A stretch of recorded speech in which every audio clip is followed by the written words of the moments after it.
I have two buckets of clarification. One with regard to the standards of the PAP that Prime Minister spoke of, and second with regard to the circumstances involving the departure of former Speaker Tan Chuan-Jin and Cheng Li Hui. So there has been much public disquiet about the transmission of information surrounding Minister Iswaran's arrest by the Cpib, and separately on the affair between Speaker Tan Chuan-Jin and MP Cheng Li Hui. This is particularly with regard to what the Prime Minister knew and what the Prime Minister did about it over a period of almost 3 years before coming clean on the matter. So in this term of government, the government has either been slow to clear the air or been less than upfront and forthright with Singaporeans when it had to deal with potentially embarrassing issues. I will give 3 examples that capture this point, and my clarifications will be contained therein. Firstly, in May this year, the public was not informed forthwith that Cpib had been instructed to look into the ride-out road rentals by 2 ministers. On the 23rd of May, the Prime Minister released a statement stating SM Teo Chee Hean had been appointed to establish whether there had been any wrongdoing in the ride-out road rentals in order to maintain the highest standards of integrity in government. What the Prime Minister did not tell the public, but was made known by way of a statement from the Prime Minister's office written in the third person on the 28th of June, was that the Prime Minister had directed the Cpib to investigate the ride-out road matter on the 17th of May, a full 6 days before his 23rd May statement, that omitted to mention that he had ordered a Cpib investigation into 2 of his ministers. The public came to know about the Cpib investigation more than a month later when investigations were completed, with Cpib confirming no criminal offence was disclosed. Second, there is considerable public disquiet about the Cpib releasing a statement on the 12th of July which stated that Minister Iswaran was assisting with investigations while omitting to disclose the fact that Minister Iswaran had been arrested a day before. In a parallel universe, there is a perception that if a Singaporean or a Singaporean company took such a cavalier and breezy approach with critical facts under today's PAP, they can expect to receive a POFMA direction from a PAP minister for perpetuating false statements of facts. Has the Prime Minister inquired with the Cpib why it undertook such a course of action that brought unnecessary attention to the Cpib's processes, and by extension even its impartiality, involving the release of statements in the public interest? And if he did not, would he consider to do so? Thirdly, during COVID-19, the public was belatedly informed by a minister in this House that his senior cabinet colleagues were aware by October 2020 that previous government assurances on TraceTogether being solely used for contact tracing were effectively false statements of fact. Misrepresentations had hitherto been made by various government ministers, and possibly in this House even, before October 2020. And they stood uncorrected for months. The PAP government took almost 9 months before it disclosed to Singaporeans that the Singapore Police Force sought to collect TraceTogether data for an investigation in May 2020, even as the PAP continued to assert right through the rest of the year that TraceTogether was only to be used for contact tracing.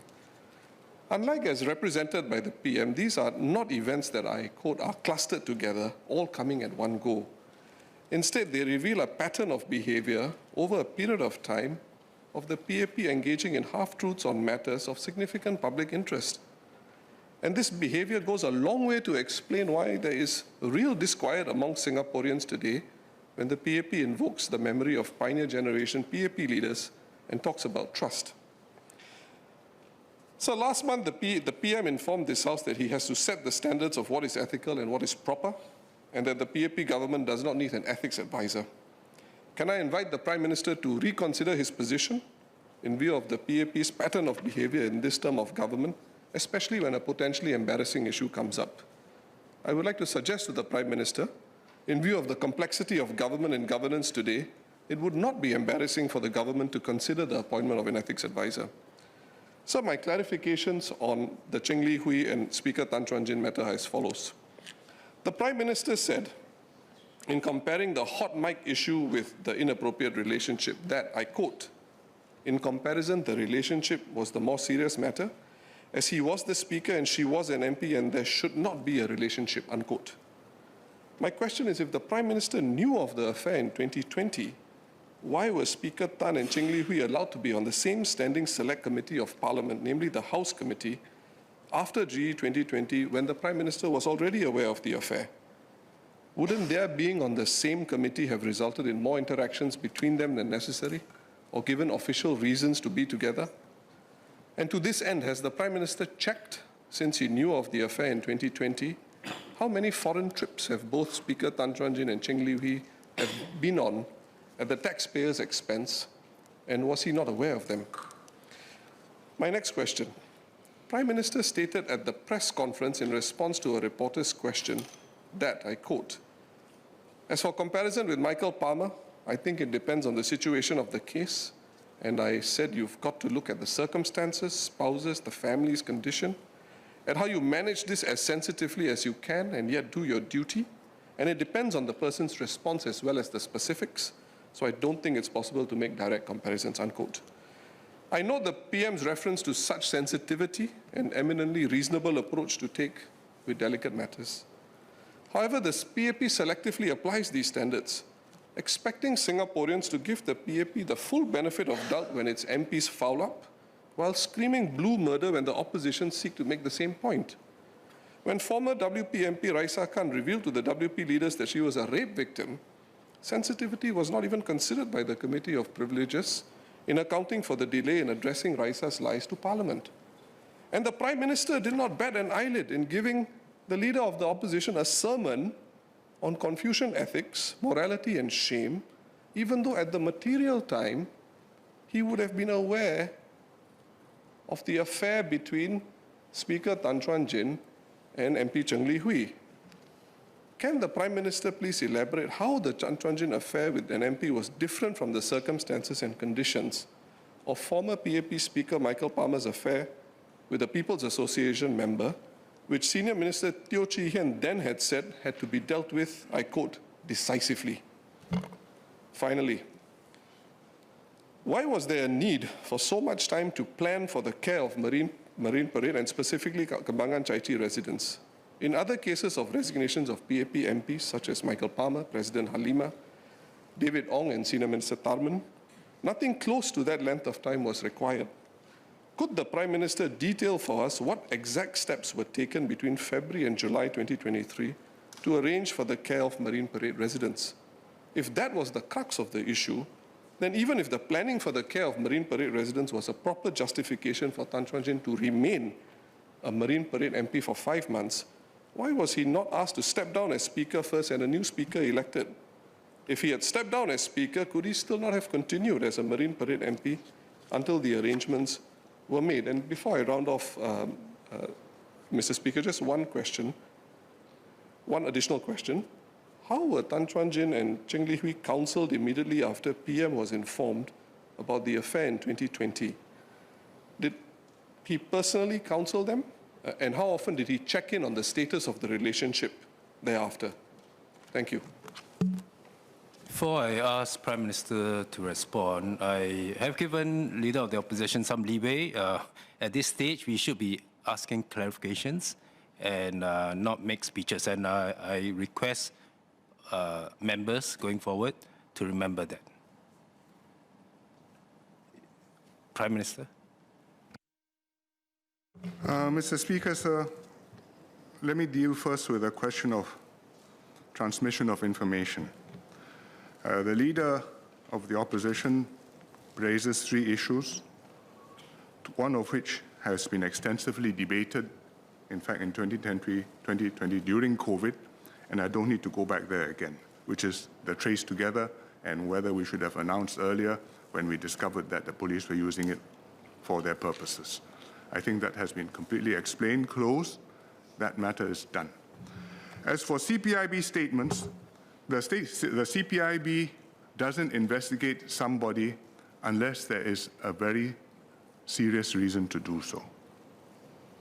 And the Cpib doesn't reveal that investigation generally until it has reason to believe that this investigation has to carry on, that it has to go somewhere.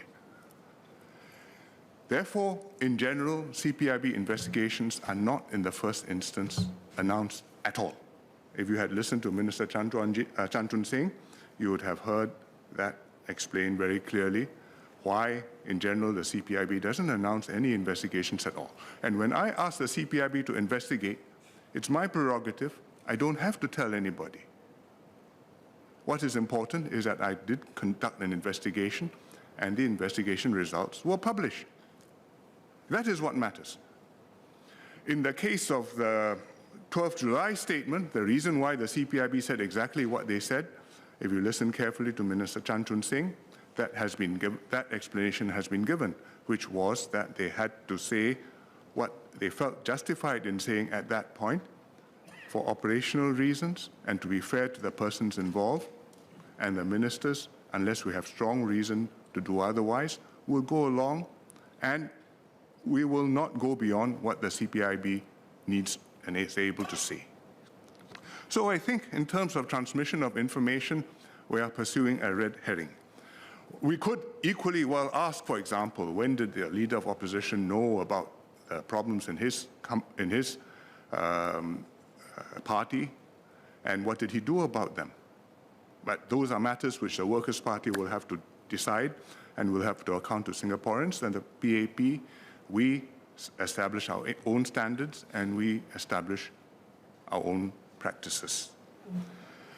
As for the relationship between Tan Chuan-Jin and Cheng Li Hui and the questions on the House Committee and foreign trips, I think I will leave that to leader to answer subsequently.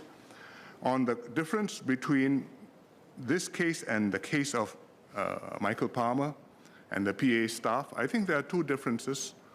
One, in Michael Palmer's case, it involved the PA staff who worked in a team which supported Michael Palmer and other GRA advisors in Pasir Ris Punggol GRC, subsequently Pasir Ris Punggol GRC and Punggol East SMC.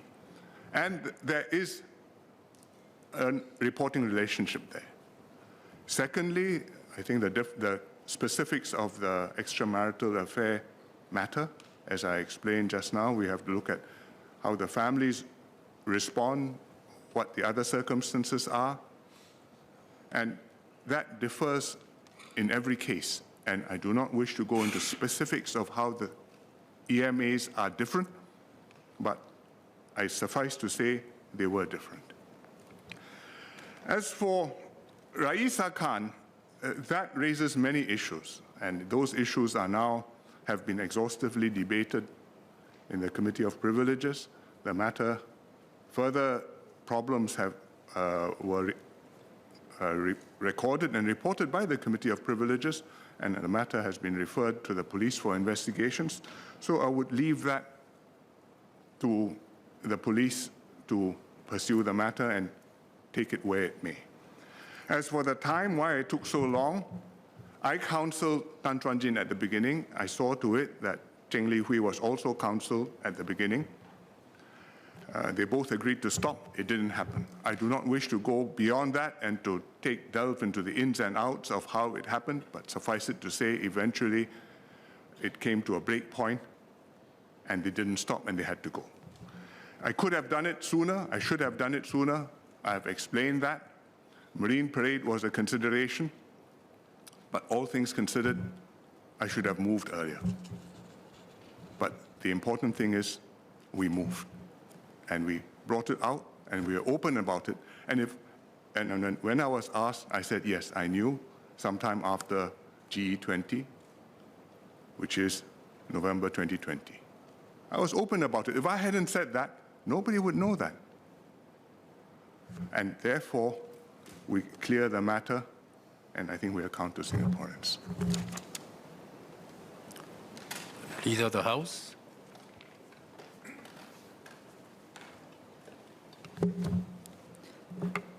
Mr. Speaker, sir, let me address the question or clarification which the Leader of the Opposition posed on parliamentary trips or official trips. Since the last general election, former Speaker, Mr. Tan Chuan-Jin, had gone on 5 official overseas trips and 3 working trips. Working trips would be, for example, for the Olympic Games, etc. Of the 5 official overseas trips, only one was the one where Ms. Cheng Li Hui was present as well. So that was the ASEAN Interparliamentary Assembly General Assembly trip to Cambodia in 2022. There were 15 MP delegates in total for this trip. I understand that the Parliament Secretariat had organized since 2020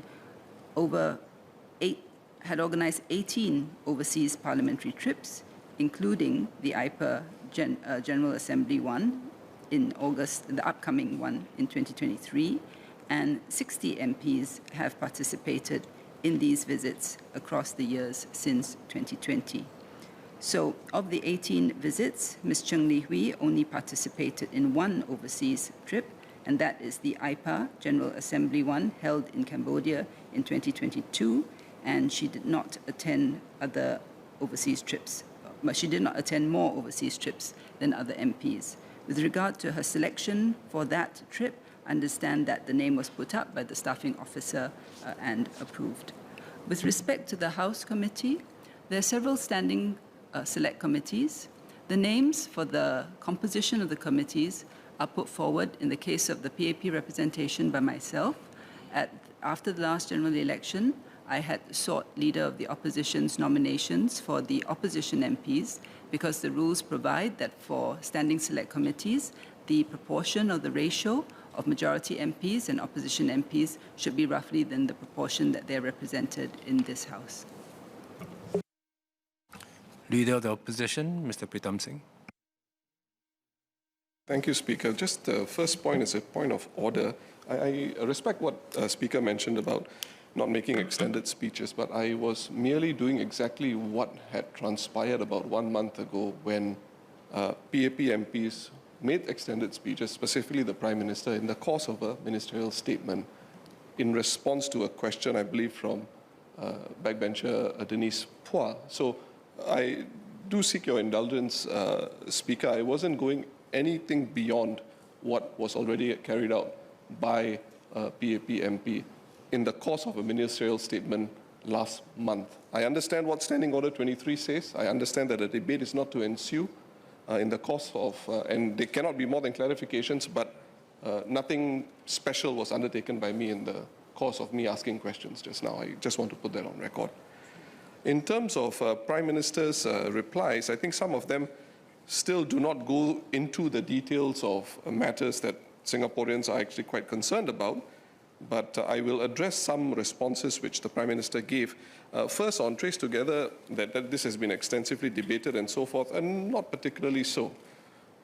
There are matters which are still, for which questions still arise. I think the Prime Minister made a statement well after the TraceTogether issue was debated in Parliament. I think this was in March 2001, where he apologized and said, let me quote, to be very clear about this matter. And this was in an SD article, and this was the 14th of March, well after we had discussed TraceTogether, and the Prime Minister came out to say, I think we made a mistake. The app was designed for contact tracing, but under the law, the police have powers to ask for information for criminal investigations. We should have said so up front. We did not, and we came out and said so. I must say this statement came after the storm of TraceTogether had passed, and that just reinforces the earlier point that I spoke of. Prime Minister spoke about the Leader of the Opposition, what I did, what I knew. I think I've handled this in the course of my press conference, where I took 12 questions. When did the affair start? What information I had secured from the parties concerned? And I believe I answered those fully. If the Prime Minister has specific questions for me, I will try and address them here. On the point of Raisa Khan, again, I was quite careful not to say anything which would get into the investigation per se, which is still ongoing. But the matter here is about the point the Prime Minister raised about sensitivity. The Prime Minister believes that it is appropriate to respond sensitively given the circumstances at hand. And the point I was making was we were dealing here with someone who said she had been raped. And I did not sense that sensitivity coming from the PAP at the time. And that's the point I was trying to make. On other matters, I think there'll be further questions from Workers' Party MPs. I may come in and follow up with more questions in due course.